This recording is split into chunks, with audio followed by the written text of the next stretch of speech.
Happily ever after is a myth. বিশ্বাস না হলে ডিডিএল যে দেখে না, দিল ওয়ালে দুলহানিয়া লে যায়েঙ্গে নামটাতেই প্রবলেম। কোথায় নিয়ে গেল?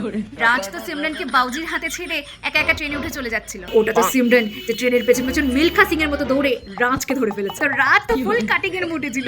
ডিডিএল যেতে বাউজি সিমরনের হাত ছাড়িয়ে বলে, যা সিমরন যা, জিলি আপনি জিন্দেগি। তারপর কি হয়? হতে পারে রাজ সিমরনকে ঘোস্ট করে দিয়েছে, হতে পারে ওদের মধ্যে সিচুয়েশনশিপ ছিল, কারণ আমাদেরকে তো বিয়ে দেখানো হয়নি, আমরা কি করে মানবো? লিভ ইন করেছে, ব্রেকআপ করেছে, ঘোস্ট করে দিয়েছে, আমরা কি করে মানবো? আমাদের জাতীয় সিনেমা দিলওয়ালে দুলহানিয়া লে যায়েঙ্গে, আমাদের জাতীয় গাছ সর্ষে গাছ। সর্ষে ক্ষেতের মধ্যে শুধুমাত্র ঘন্টি আর ভায়োলিন বাজিয়ে একটা মেয়েকে পুটি নিল। দেখো, রাজকে তো বিশ্বাস করা যায় না।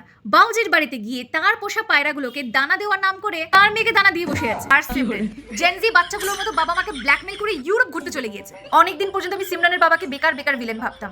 ভাই, ওর বাবা ইউরোপ যাওয়ার পারমিশন দিয়ে দিয়েছে, আর আমার বাবা পাশের পাড়ার বান্ধবীর বাড়িতে নাইট স্টে করার পারমিশন দেয় না। রাজের বাবা ছেলেকে বলছে যে ফেল কর, এটা আমাদের ট্রেডিশন। কাহা মিলতা হে ऐसा পাপা? তো ফাইনালি গাইস, আমি জানতে পেরে গিয়েছি রাজ আর সিমরনের মধ্যে হয়েছে কি। হে বেবির এই সিনটা দেখো। मेरे राज की भी शादी नहीं हुई है। राज? कौन राज? अरे मेरा बेटा। लेकिन राज की शादी किसी सिमरन के साथ होने वाली थी। हाँ, लेकिन शादी से पहले सिम रैन। সিংঘামের সাথে সিম র্যান। এত এফোর্ট দিয়েও রাজের গার্লফ্রেন্ড টিকলো না। রাজ এখনো মেয়েদেরকে দানাই দিয়ে যাচ্ছে। 29 বছর ধরে গাইজ আমরা একটা ডিলুলুতে আছি যে রাজ আর সিমরন বিয়ে করেছে। ভাই, হোল বচপন ওয়াজ আ লাই।